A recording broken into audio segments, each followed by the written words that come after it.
രാജ്യത്ത് ബുൾഡോസർ രാജ് തടഞ്ഞ് സുപ്രീംകോടതി. സുപ്രീംകോടതിയുടെ അനുവാദമില്ലാതെ ബുൾഡോസർ രാജ് നടത്തരുതെന്ന് നിർദ്ദേശം. പൊതുറോഡുകൾ, നടപ്പാതകൾ, റെയിൽവേ ലൈനുകൾ, ജലാശയങ്ങൾ എന്നിവയിലെ കയ്യേറ്റങ്ങൾക്ക് ഉത്തരവ് ബാധകമല്ലെന്നും സുപ്രീംകോടതി.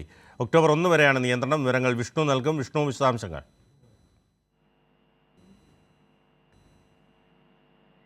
ബിനു, ബുൾഡോസർ രാജ് നടപ്പാക്കുന്ന BJPക്ക് വലിയ തിരിച്ചടി തന്നെയാണ് സുപ്രീം കോടതി ഉത്തരവെന്ന് പറയുന്നത്.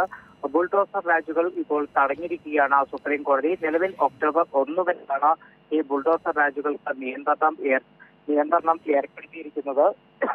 ഒക്ടോബർ 1 ഹർജികൾ വീണ്ടും സുപ്രീം കോടതി പരിഗണിക്കും. ജസ്റ്റിസുമാരായ CR ഗവായ്, KB വിശ്വനാഥൻ എന്നിവരടങ്ങിയ ബെഞ്ചിന്റെയാണ് തീരുമാനം. സുപ്രീം കോടതിയുടെ അനുവാദമില്ലാതെ ബുൾഡോസർ രാജ് നടത്തരുത് എന്നതാണ് നിർദ്ദേശം. എന്നാൽ പൊതു റോഡുകൾ, നടപ്പാതകൾ, റെയിൽവേ ലൈനുകൾ, ജലാശയങ്ങൾ എന്നിവയിലെ കയ്യേറ്റങ്ങൾക്ക് ഉത്തരവ് ബാധകമല്ലെന്നും സുപ്രീം കോടതി വ്യക്തമാക്കിയിട്ടുണ്ട്. ബിനു, വിഷ്ണു തലൂരാണ് വിശദാംശങ്ങൾ നൽകിയത്.